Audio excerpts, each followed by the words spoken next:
est une nécessité pour une société démocratique. Elle a la clé de l'astrologie telle que je la conçois en tout cas. Elle a la clé de l'alternance. Parce que les gens qui parlent d'alternance, c'est très gentil. Mais on dit, mais quand est-ce que doit avoir lieu cette alternance? À quel moment on doit passer d'une phase à l'autre? Ils n'en savent rien. Ou alors on va décider, voilà, ça sera dans tant d'années.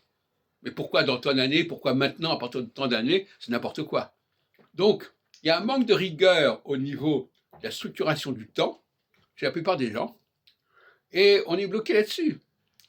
Alors, on parle d'alternance, mais on ne sait pas ce qui doit être alterné, on ne sait pas quand ça va être alterné, ou en plus moins que si on a fixé par un calendrier électoral complètement bidon, hein, aléatoire, qu'à tel moment il y aura des élections, mais ces élections peuvent aussi bien aller dans un sens que dans l'autre.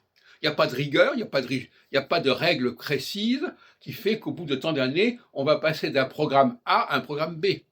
Non, c'est comme si on disait, voilà, oui, oui, effectivement, là, il va y avoir une alternance, mais en réalité, on va peut-être garder le même programme qu'on avait avant. Ce n'est pas une véritable alternance. À moins de dire que ce qui n'est pas important, ce n'est pas les personnes, mais c'est les programmes. Et effectivement, à ce moment-là, il faudrait dire, à tel moment, pour parler d'astrologie, on a une phase équinoxiale, qui veut dire qu'il y a une phase de libération des frontières, de désenclavement, et à ce moment, il y a une phase solsticiale de repli, de protectionnisme, etc. Bon, il faut savoir ce qu'on dit. Mais si on ne le dit pas clairement, et si on ne donne pas des chiffres, si on ne donne pas des dates, c'est n'importe quoi. À un moment donné, les gens vont comprendre que l'astrologie est la clé de l'alternance. L'astrologie telle que je la conçois. Alors une astrologie qui doit être simple, qui doit être ergonomique, et qui doit avoir existé depuis des millénaires, c'est-à-dire une astrologie où on regarde le ciel et on voit qu'il y a Saturne qui se rapproche d'une certaine étoile fixe qui correspond au point vernal ou au point solsticial, au point équinoxial, etc. Que tout le monde puisse voir.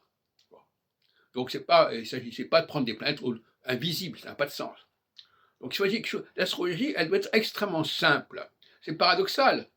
L'astrologie doit être à la portée de tout le monde, mais ça ne veut pas dire que l'astrologie doive s'intéresser aux individus en particulier, hein, en faisant leur thème natal. Ça, c'est tout à fait autre chose, c'est une hérésie.